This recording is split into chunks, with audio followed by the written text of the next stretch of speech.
Señor Cáceres, ¿cómo está? Muy buenos días. Muy buenos días, un gusto estar en vuestro programa.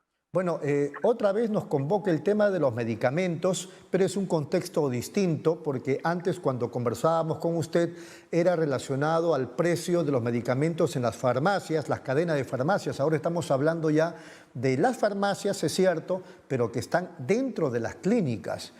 Ayer hemos visto el programa de Canal 4, Cuarto Poder, donde incluso usted hace algunas declaraciones y la pregunta es, ¿qué podemos hacer frente a estos abusos de las clínicas que juegan en paré con sus propias farmacias y parece que en paré también con las aseguradoras, por favor? Lo que ha pasado es un fenómeno que se conoce como oligopolio o integración vertical. Lo que ha ocurrido es que antes las empresas eran una clínica, nada más, constituían la clínica. Y por el otro lado había gente que constituía un banco, por el otro lado había una empresa que constituía una aseguradora, y así cada uno por su lado. Pero de repente estos negocios empezaron a integrarse, con personas con mucho poder económico o grupos con mucho poder económico empezaron a comprar el banco, luego compraron la aseguradora y empezaron a comprar clínicas y farmacias. Entonces tú tenías que un solo grupo económico tenía tres negocios distintos, se integraba. Integración vertical consiste en que se juntan en una sola mano negocios de distintos rubros, pero que se complementan. Entonces, lo que entra por uno de los bolsillos, que puede ser la clínica, igual va al bolsillo grande del grupo. Si el dinero entra por la aseguradora, igual va al bolsillo grande del grupo. Si el dinero entra al banco, igual va al bolsillo grande del grupo. Si el dinero entra a la AFP, igual va al bolsillo grande del grupo. No tienen pierde. No tienen pierde. Entonces, eso es lo que se conoce como integración vertical. La única forma en la cual la integración vertical puede ser detenida es mediante una ley antimonopolios. La ley antimonopolios establece que cuando se produzcan este tipo de compras o de fusiones o adquisiciones empresariales, si la autoridad correspondiente, en este caso el INDECOPI, detecta que se va a producir un fenómeno como el que acabamos de describir, entonces inmediatamente la autoridad lo bloquea para evitar esto, para evitar precisamente situaciones como esta, para evitar las integraciones verticales de distintas empresas que aparentemente no tienen nada que ver entre sí, porque aparentemente un banco no tiene nada que ver con una clínica, pero vaya que sí están relacionados. Así es. Entonces, eso se impide con la ley. Ahora bien, en el caso del Perú, ¿qué ocurrió? Durante una década se estuvo insistiendo en que el Perú tuviera su ley antimonopolios igual que la que tienen todos los países. Con decirte que Estados Unidos tiene su ley antimonopolios, la ley Sherman, desde el siglo XIX. Y acá en el Perú, en el siglo XXI, seguíamos discutiendo si el Perú tenía o no tenía que tener una ley antimonopolios. Pues bien, el Congreso no la sacó, finalmente llegaron a un dictamen, y cuando estaba por votarse el dictamen, una mano negra cambió una palabra y todo regresó a comisiones. Y se quedó 6 meses más en comisiones hasta que el Congreso fue disuelto. ¿De qué año estamos hablando? Estamos hablando del año 2019. En el año 2019, luego de un trabajo arduo de varios años, se hizo un dictamen en el que se aprobaba la ley antimonopolios, un dictamen consensuado entre las distintas bancadas. La comisión pertinente lo elevó al Pleno y cuando se iba a votar en el Pleno pasó este vergonzoso acto que nunca fue esclarecido, en el cual una mano negra cambió una palabra. Cuando se dieron cuenta en el Pleno que una palabra había sido cambiada, dijeron, no podemos votar. No se trataba, ayer veíamos, por ejemplo, que las palabras se cambiaban, se ponían en el Pleno y todo chévere. Pero en ese caso, no, se cambió la palabra ni a hablar. Tiene que regresar todo a comisiones y se quedó 4, 5, 6 meses, no recuerdo bien, en el Congreso hasta que este fue disuelto. Y el Poder Ejecutivo, en mérito a un decreto de urgencia, sacó la ley antimonopolios. O sea, el gobierno sí cumplió con sacar la ley antimonopolios, pero su vigencia ha sido postergada hasta marzo del próximo año, aduciendo razones de emergencia sanitaria, ¿no?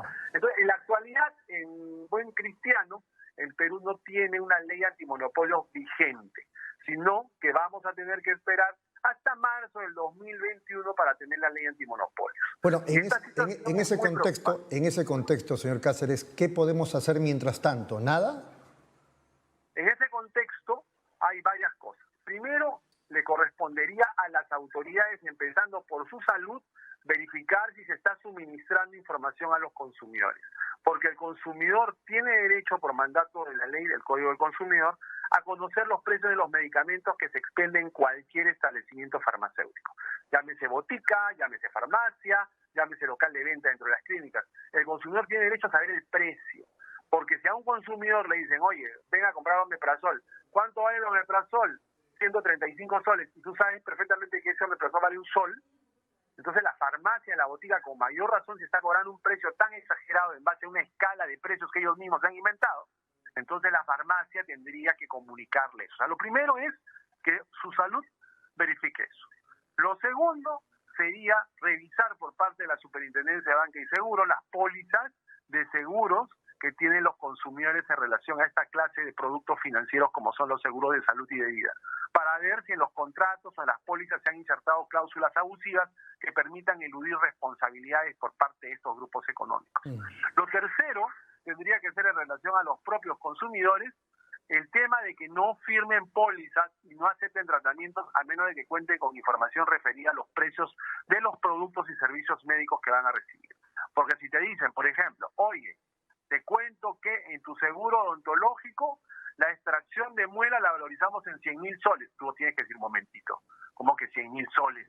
Yo sé perfectamente que eso no cuesta ni 5.000 soles en la calle, ni en la clínica más pintada, y tú me quieres gastar el dinero de la cobertura de mi póliza asignándole a esa operación medio 100.000 soles. No, pues no acepto. Entonces el consumidor tiene que aprender a hacer las preguntas claves o a formularse a sí mismo las preguntas claves, porque estamos viendo que las pólizas pueden contener cláusulas abusivas o pueden contener exclusiones muy peligrosas para la economía y para la salud del consumidor.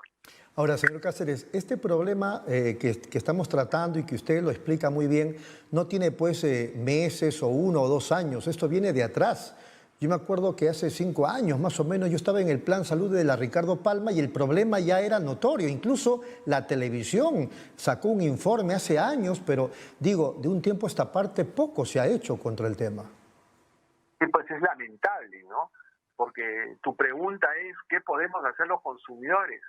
Y en realidad los consumidores no deberíamos hacer mucho, porque para eso tenemos autoridades especializadas cuya misión es monitorear a estas empresas que están bajo su supervisión, llámense empresas financieras o llámense empresas prestadoras de servicios de salud. Pero vemos por esta clase de reportajes que ponen en evidencia una situación espantosa en relación a la salud. Si no fuera por la pandemia que ha permitido visibilizar todos estos actos horrendos que atentan contra la salud de los consumidores, seguirían, sino que la pandemia, si algo de positivo, entre comillas, ha traído, es que está permitiendo que la gente se entere y que las autoridades ya no puedan hacerse las desentendidas de una problemática que agobia a las personas de una manera clamorosa. Porque es lo mismo tener una enfermedad que no tener plata para poder tratar esa enfermedad. Es la misma situación. Entonces acá el derecho a la salud y el derecho a la protección de los intereses económicos de los consumidores tiene que ser celosamente cautelado, garantizado por las autoridades. Aprovecho tu sintonizado espacio para decirles a su salud una vez más y a la SDS que por favor cada uno en el ámbito de sus respectivas competencias se encarguen de ver esta situación y ponerle coto, por favor. O sea, ¿cuánta gente más tiene que verse perjudicada en su vida por ese tipo de prácticas que, como tú bien dices, se vienen perpetrando desde hace varios años sin que nadie les haya puesto coto? Así es, clarísimo. Entonces, mientras esperamos la corrección de normas o nuevas disposiciones el próximo año a nivel del Congreso, es el Ejecutivo el que tiene que ponerse bien los pantalones y defender a los usuarios. En realidad ya el Congreso no tiene nada que hacer porque la vigencia de la ley antimonopolios ya está dada. El Congreso ya terminó su labor, o en todo caso la ley fue expedida por el Poder Ejecutivo, como te mencionaba, ¿no? Lo cierto es que sencillamente esperemos que estos meses no sean aprovechados por grandes corporaciones o grandes grupos económicos para comprar a precio chauchilla empresas que se están desvalorizando y estos grandes grupos de poder continúen concentrando más empresas. Ese es el riesgo de no tener una ley antimonopolios, precisamente porque se pueden producir más concentraciones empresariales de este tipo. Perfecto, señor Cáceres, ha sido muy amable, muchas gracias. Un placer, hasta pronto. Hasta pronto. Ha sido Crisólogo Cáceres, presidente de la Asociación Peruana de Consumidores y Usuarios ASPEC. Vamos a una pausa, regresamos.